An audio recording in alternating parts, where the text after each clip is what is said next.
the first speakers discussing whether or not computational antitrust can succeed.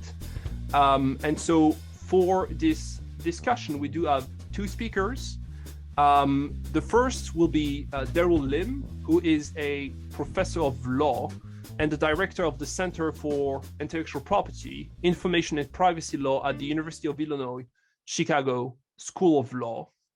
And after Daryl, we will welcome Margaret Levenstein, who is the director of the Inter-University Consortium for Political and Social Research and research professor at the Institute for Social Research and the School of Information at the University of Michigan. After that, again, feel free to put your question in the Q&A because you will have some time for discussions with those two panelists. So Daryl, if you are in the room, I believe that you just received some instructions to appear on the screen right now. Do we have? Yes, apparently. Yes, you're here. Good to see you once again. Hi, Thibault. Good to see you too. I would love to join you in your ski lodge, wherever you are. Yes. Well, one day we can organize a computational antitrust conference there.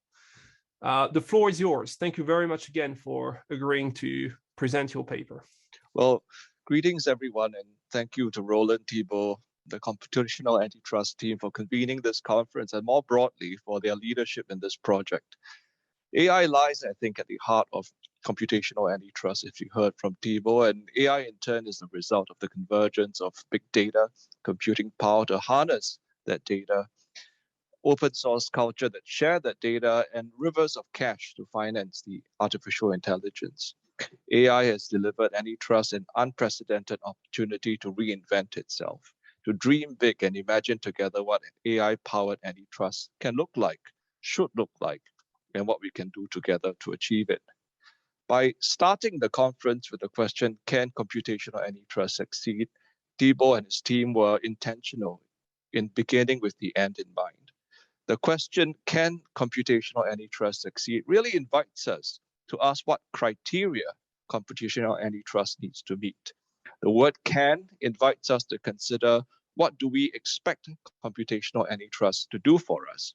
And those two words, computational antitrust, what do we mean by computational antitrust in the first place? So let me make 3 points this morning. First, what is computational antitrust? And I'll take a slightly different track from Thibault. Second, what do we expect from computational antitrust? And third, how will we know if computational antitrust has met the grade? So first, what is computational antitrust? Well, if you're like me and you first heard the phrase computational antitrust, you'd probably Google it to find some definition to give it context. But the first thing you discover is that the phrase computational antitrust was made up, and you heard it from the person who probably made it up.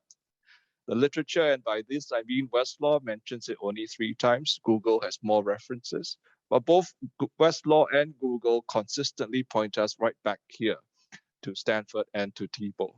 So it's safe to say that the Computational Antitrust website is the primary source of all things computational antitrust, ground zero.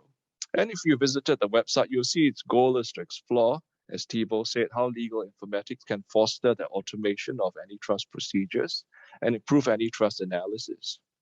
And the board features leading lights from antitrust and non-antitrust, legal and non-legal. The team is staffed by energetic Gen Zs and millennials, probably more used to seeing floppy disks in museums. And how, remarkably, computational antitrust has caught the attention of the New York Times, Le Monde, and probably every competition agency on every continent except Antarctica. Then you get a sense of the scale of ambition, promise, and hope that lies on its importance and its success. All well and good, but as with concepts like artificial intelligence, the summit of democracies, computational antitrust is basically a made-up concept, a terra nova. Rather than saying what it is, we need to see what ideas populate it to understand what it is all about. So we go to the publications section, starting with Thibault planting the computational antitrust flag. making a great pitch for how agencies, policymakers, and market participants can benefit from it. We heard him speak eloquently about it just a few minutes ago, to Anthony Casey and Anthony Niblett's piece on micro directives and computational merger review, where they talk about how AI can improve merger notification and review using supervised machine learning. And here it's worth pausing to note their concern. It's not about feasibility, technological limitations, or the availability of data, they say. Rather, the greatest hurdle is the difficulty in pinning down a precise and translatable objective that such an algorithm would optimize.